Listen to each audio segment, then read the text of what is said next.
Welcome to the Gritstoneedge Walking Podcast.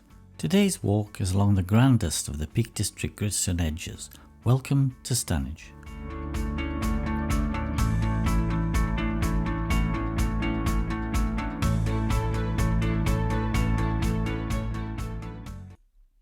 The gritstone edges running along the east of the Dark Peak are unique to the Peak District. Stanage is the grandest of all these gritstone edges, running some 6 kilometres in length, best viewed from a distance. This route takes you along the full length, walking above and below the crags. Stanage Edge is a popular rock climbing area, busy with walkers and climbers in all weathers. The edge can be accessed from a variety of places, including North Burbage Bridge, the parking on the western minor roads, the A57 at the county boundary, or the start chosen here, parking by Redmires Reservoir. Starting at the Redmires car park or the roadside, continue along the road by the reservoir until the road ends. On the right is a track. Follow this track that climbs beside the forest. Once at the gate, the moors open out with a great view to the south, over Stanage Moor and Burbage. We continue along this track, a continuation of the long causeway, until Stanage Pole is seen. Now, it's a brief walk up to Stanage Pole itself. Stanage Pole marks a historical border between Derbyshire and Yorkshire along this old Roman road. The pole has been here for hundreds of years, but not the same pole. The current pole only dates to 2016, replacing the previous pole erected in 1915, but found to be rotten at the base and had to be taken down. The whole of Stanage is in front of you, South Stanage to the left and North Stanage to the right, but which way first? Let's go south first. There's a path that goes directly from Stanage Pole to the edge. Follow this path over the moor to the edge. The path can be quite wet and muddy in the centre of the moor, especially after a rainy period. Once at the edge, there's a great view both north and south along the edge. We turn left and follow the path along the top of the southern Stanage Edge. The southern part of the edge is much more popular than the northern part, populated by both walkers and climbers. There's a wide path along the top of the edge, a path with rocks dotted all around. Here you will meet climbers belaying their friends, having climbed up one of the difficult climbs of Stanage Edge. On a good day, there is a view further down the Derwent Valley, with many of the eastern edges clearly visible. Also, you can often pick out the water fountain in the grounds of Chatsworth House. The high point of the south of Stanage is marked with a trig point set on some rocks, which requires some clambering on the rocks to gain the summit for the mandatory selfie. As well as views down the Derwent Valley, there are extensive views to the west along the Hope Valley. For purists wanting the whole Stanage experience, you can follow the path that goes south then east to reach the southern end of Stanage where the rocks peter out, and then return to the trig point. Doing this does give you a great view of the Burbage Valley. Looking north from the trig point, we see the great wide vista at Stanage Edge. This is where the route takes us, along the top of this magnificent edge.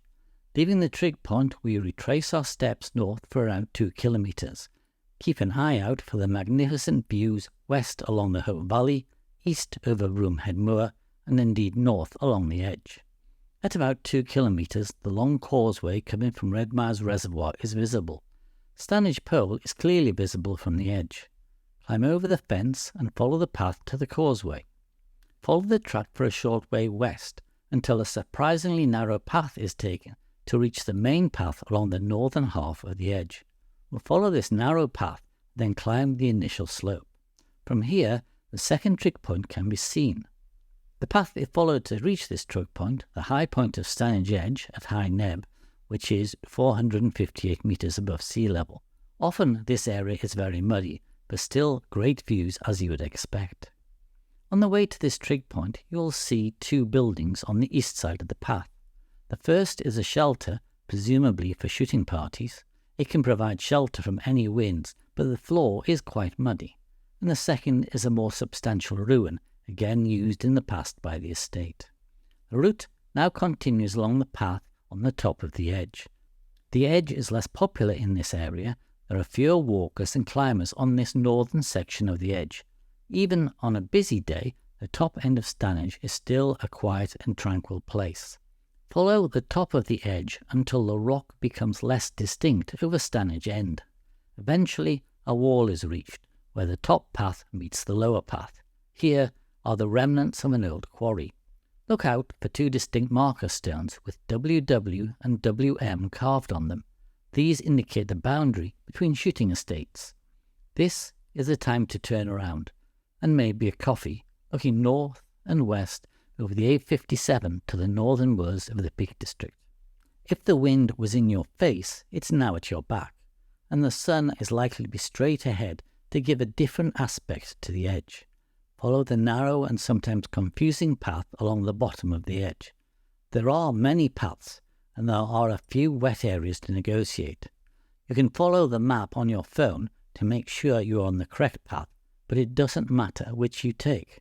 The path can be followed in its various guises until the long causeway is again reached at the stile. Remember to look at the edge over to your left as you walk along the path. From the stile, follow the long causeway to the top of the edge and then over to Stanage Pole. Descending from here, there are great views over Sheffield and South Yorkshire. It's an interesting game to pick out the prominent Sheffield buildings.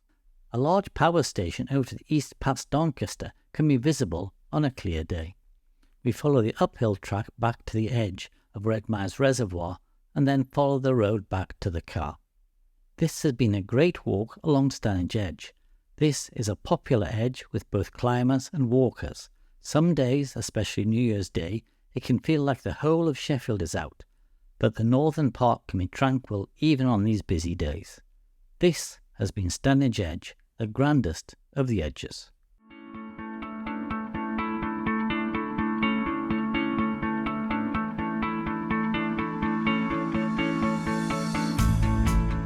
Thank you for listening to this episode of the Gritstone Edge Walking Podcast.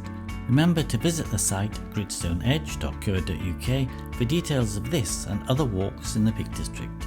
See you next time and enjoy the hills and moors of the Peak District.